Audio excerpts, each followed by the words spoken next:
KaraokeBooks. Moby-Dick, or The Whale. Herman Melville. Audiobook. Chapter 124. The Needle.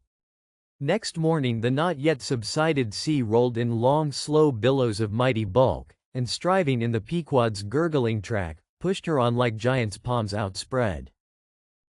The strong, unstaggering breeze abounded so, that sky and air seemed vast out-bellying sails.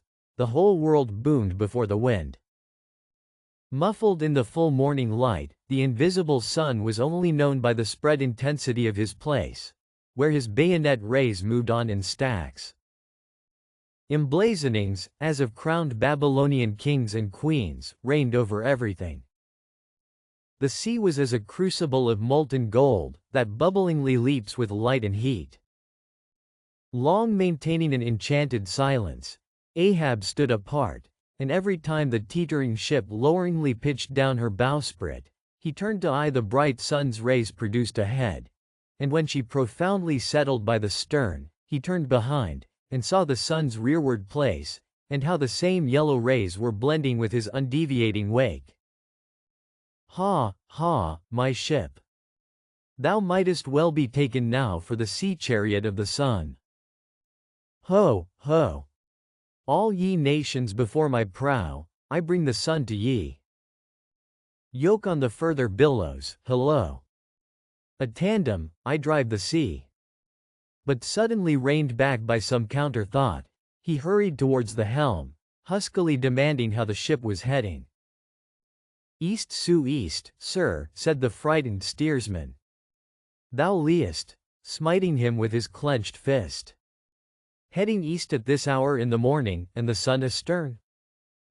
Upon this every soul was confounded, for the phenomenon just then observed by Ahab had unaccountably escaped everyone else. But its very blinding palpableness must have been the cause. Thrusting his head halfway into the binnacle, Ahab caught one glimpse of the compasses.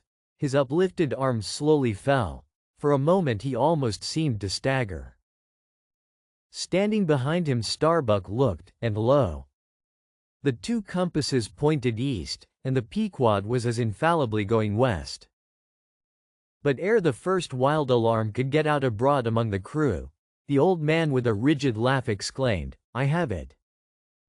It has happened before. Mr. Starbuck, last night's thunder turned our compasses, that's all. Thou hast before now heard of such a thing, I take it.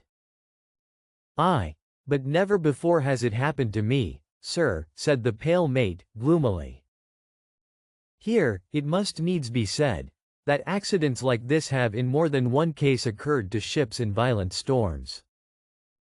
The magnetic energy, as developed in the mariner's needle, is, as all know, essentially one with the electricity beheld in heaven. Hence it is not to be much marveled at, that such things should be. Instances where the lightning has actually struck the vessel, so as to smite down some of the spars and rigging, the effect upon the needle has at times been still more fatal, all its lodestone virtue being annihilated, so that the before magnetic steel was of no more use than an old wife's knitting needle. But in either case, the needle never again, of itself, recovers the original virtue thus marred or lost. And if the binnacle compasses be affected, the same fate reaches all the others that may be in the ship, even were the lowermost one inserted into the kelson. Deliberately standing before the binnacle, and eyeing the transpointed compasses, the old man, with the sharp of his extended hand, now took the precise bearing of the sun, and satisfied that the needles were exactly inverted, shouted out his orders for the ship's course to be changed accordingly. The yards were hard up, and once more the Pequod thrust her undaunted bows into the opposing wind, for the supposed fair one had only been juggling her.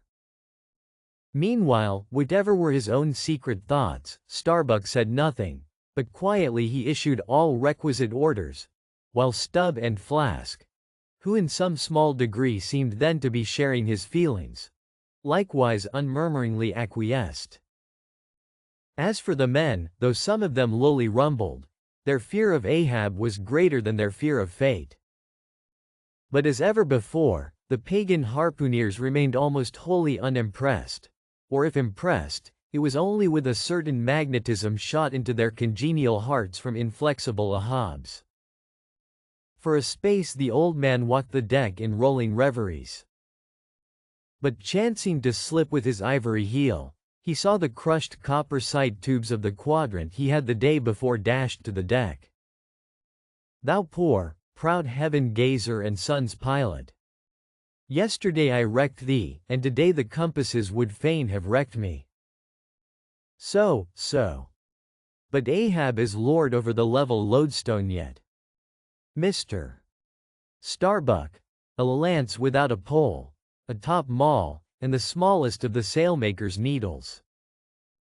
Quick accessory, perhaps, to the impulse dictating the thing he was now about to do, were certain prudential motives, whose object might have been to revive the spirits of his crew by a stroke of his subtle skill, in a matter so wondrous as that of the inverted compasses. Besides, the old man well knew that to steer by transpointed needles, though clumsily practicable, was not a thing to be passed over by superstitious sailors, without some shudderings and evil portents. Men, said he, steadily turning upon the crew, as the mate handed him the things he had demanded, my men, the thunder turned old Ahab's needles, but out of this bit of steel Ahab can make one of his own, that will point as true as any. Abashed glances of servile wonder were exchanged by the sailors, as this was said, and with fascinated eyes they awaited whatever magic might follow. But Starbuck looked away. With a blow from the top maul Ahab knocked off the steel head of the lance, and then handing to the mate the long iron rod remaining, bade him hold it upright, without its touching the deck. Then, with the maul, after repeatedly smiting the upper end of this iron rod, he placed the blunted needle endwise on the top of it, and less strongly hammered that, several times, the mate still holding the rod as before. Then going through some small strange motions with it, whether indispensable to the magnetizing of the steel, or merely intended to augment the awe of the crew, is uncertain, he called for linen thread, and moving to the binnacle, slipped out the two reversed needles there, and horizontally suspended the sail needle by its middle, over one of the compass cards. At first, the steel went round and round, quivering and vibrating at either end, but at last it settled to its place, when Ahab, who had been intently watching for this result, stepped frankly back from the binnacle, and pointing his stretched arm towards it, exclaimed, Look ye, for yourselves, if Ahab be not lord of the level lodestone. The sun is east, and that compass swears it. One after another they peered in, for nothing but their own eyes could persuade such ignorance as theirs, and one after another they slunk away. In his fiery eyes of scorn and triumph, you then saw Ahab in all his fatal pride. If you liked what you heard, please subscribe to the channel.